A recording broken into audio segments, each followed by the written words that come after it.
most welcome guest. That was me when it comes to public speaking. I was this timid girl who was scared to death to raise her hand in class. And I never did. When I got called out, I felt everyone, every single person in the classroom were staring at me, waiting for me to make mistakes. I felt my whole body was on fire, burning with anxiety. And my mind just went blank. At the end, I felt like a total embarrassment. That little girl haunted me for many years. Even my first meeting at Toastmaster, I was sitting where exactly Zanya is sitting right now. I was praying not to get caught on for table topics. How many of you can relate? Now, a year and a half later, I'm about to complete my first pathway. I'm standing here, I'm speaking with confidence, with pride, and a sense of gratitude. That little girl is far behind me now. What a transformation. And tonight, I'm going to share with you some of my secrets of the transformative journey that I've been on. The biggest turning point for me was a seemingly small mindset shift, but it brought massive behavior change. I used to believe I'm a bad public speaker and everyone's judging me.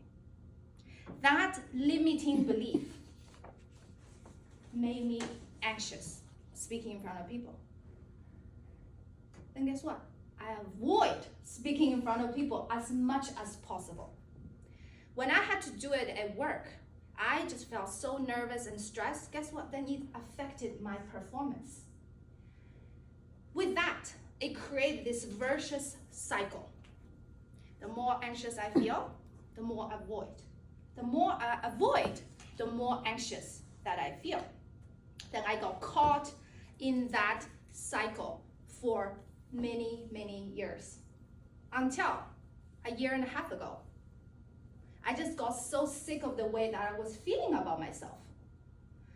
And thanks to my coach, and I learned the power of mindset, the power of our beliefs. She helped me to change this from this limiting belief that I used to have now to something more empowering. And now I'm telling myself, no one is judging me except myself. As long as I practice consistently, I can become a better public speaker. That belief empowered me to sign up to be a Toastmaster and then to show up every week and take on a speaking role in every single meeting. That just created this flywheel effect because soon after, I saw progress. When I see progress, then I want to do more of it. The more I do it, the more progress I see. And here we are, a year and a half later. What a game changer. With the mindset shift, then it comes with commitment and consistent effort. When I started, I made 2 commitments to myself. One is, I'm going to come here, show up every week, and take on speaking role as every single meeting. I will never just sit there and watch. The second commitment is, I'm going to deliver 1 prepared speech a month. I'm so proud to say, I honored both of my commitments. I've done 18 speeches So that's average one a month. And I've done countless evaluations. I've taken on every single role and many roles many times. And that says consistent effort pays off all the time. And then the next it is patience and persistence. When we do the consistent effort, we'll see progress. But guess what? The progress, it is not a linear progression. You don't see just every single time you just see yourself getting better. That's not how it works. There's ups and downs, and there are plateaus. That's where you see no progress. But when you look back, then you can see actually it's always this upward trajectory. But when you're in it, you don't necessarily see it. So when I'm reflecting on my 18-month journey, I can see my journey really has 3 phases. The first phase, I would call it exposure therapy. It is really about overcoming that strong anxiety and fear that I have. And the only way to get over it, it is actually face it. Face it right over here on this stage every single week. And then you see the progress. Every time it gets easier. Now I don't have any nerves coming up here anymore. It's fun for me. And that sets the foundation for phase 2. Phase 2 is all about developing self-awareness. On the outside, that's where you may see not much of a progress. It's like a plateau, but however, it is such important internal work that's happening during that phase, at least for me, because once I'm not that anxious and nervous anymore, when I'm here, I'm more present. So I'm consciously aware what's happening with my hands, what's happening with my legs. Am I moving unconsciously or actually moving intentionally? I'm more conscious about my voice, my speed, when I'm pausing, how I'm engaging with the audience. That's when I started to learn which areas that I need to work on to improve to get to the next level. But that phase, I'll tell you, it's challenging because I didn't see much of a progress in my speech delivery. But once I gone through that, I went to phase 3, which is now where I'm in now. It's more intentional practice. And with all the learnings and insights that I got from phase 2, I know what I need to do now. Body language, vocal variety, sense of humor, and engage with audience to get to the next level. So now I intentionally practice 1 or 2 things in every speech. And that just made a huge difference.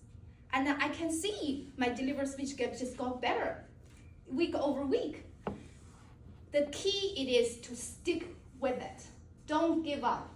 Don't get disencouraged when you don't see the progress. Keep doing it because it's just a matter of time. You'll get over the hump and get to the other side and get to a higher level. And then also another good news is that over time, my speech delivery got better, but also the preparation of my speech also got easier and more enjoyable. The first half of my speech, it took me solid 2 weeks to prepare one speech. First week, writing and editing. The second week, memorizing word by word. And then rehearsing in front of my mirror many, many times. There's no right way or wrong way to prepare a speech, but that was my way. That was the only way that I knew that so that I can feel comfortable coming up here, given all the anxiety and fear that I felt before. But as time progresses, and now I only need to spend 3-4 days at the most. And then I don't write a whole speech anymore. I just only write the key points and how I'm going to do the intro, how I'm going to do the ending, what's the key messaging. And then I rehearse pretty much when I'm on the go, when I'm driving to my CrossFit in the morning, when I walk my dog in the evening. That's when I rehearse. And then it is also the process becomes so much more enjoyable more relaxing, and I'm more excited about it. So with all of that, a year and a half later, what changed? What changed for my life? I would say really transformation is an understatement. I felt a major sense of self-expansion. I have the confidence and also the courage to say yes to the things that I never would have imagined that I say yes before. And from my personal life perspective, I'm just feel so much more comfortable connecting, expressing myself and connecting with people. And professionally, I'm building a coaching business right now.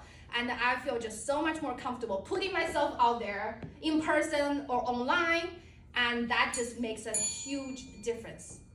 So for me, this is so exciting because just 1 year and a half, how much I've come. And this is only beginning for me. And there's so much more. For me, it's like, feel like the sky is the limit. My goal is to become this person who can motivate and inspire tens of thousands of people through my public speaking.